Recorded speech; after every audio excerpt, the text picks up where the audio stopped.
शांति। आज मुरली में आने वाली कहानी सुनते हैं। कहानी का नाम है मोहजित राजा की कथा। एक बार एक राजकुमार अपने कई सैनिकों के साथ शिकार पर गया। वह बहुत अच्छा शिकारी था। शिकार के पीछे वह इतना दूर निकल गया कि सारे सिपाही पीछे छूट गए। अकेले पड़ने का एहसास होते ही वह रुक गया। उसे प्यास भी लग रही थी। उसे पास में एक कुटिया दिखाई दी। वहाँ एक संत ध्यान मगन होकर बैठे थे। राजकुमार ने संत के पास जाकर पानी मांगा। संत ने राजकुमार का परिचय पूछा। राजकुमार ने संत से कहा कि वह एक राजा का लड़का है जिसने मोह को जीत लिया है। संत बोला, असंभव, एक राजा और मोह पर विजयी?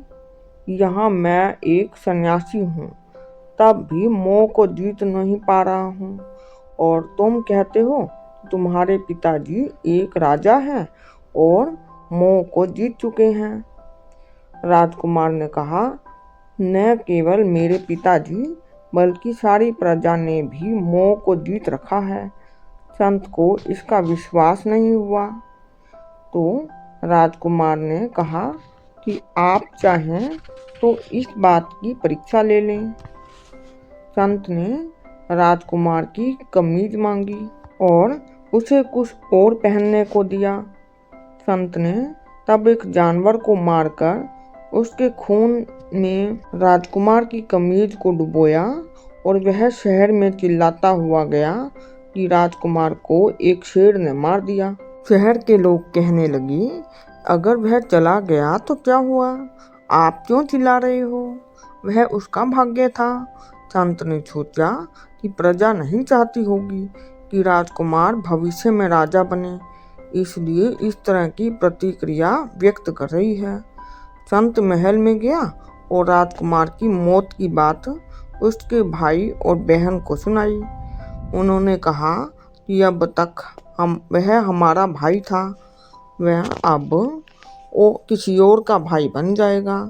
कोई हमेशा के लिए साथ तो नहीं रह सकता, इसलिए रोने और चिल्लाने की आवश्यकता नहीं है।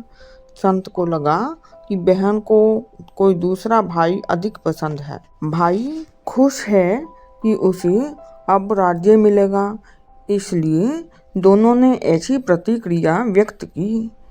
फिर वह पिता के पास गया और खबर सुनाई। पिता बोले, आत्मा तो अमर और अविनाशी है, इसलिए चिल्लाने की कोई ज़रूरत नहीं है। वह मेरा पुत्र था, इसलिए मैंने सोचा कि वह राजा बनने वाला है, लेकिन अब दूसरे पुत्र को राज्य मिलेगा। मैं उसे वापस नहीं ला सकता हूँ, इसलिए दुख क्यों करूँ? संत सोच में पड़ गया, लेकिन अभी और भी 2 लोग बाकी थे, राजकुमार की माता और पत्नी। संत ने सोचा कि ये 2 व्यक्ति तो जरूर व्याकुल होंगे, लेकिन वहाँ से भी वैसा ही उत्तर पाकर संत आश्चर्य में पड़ गया।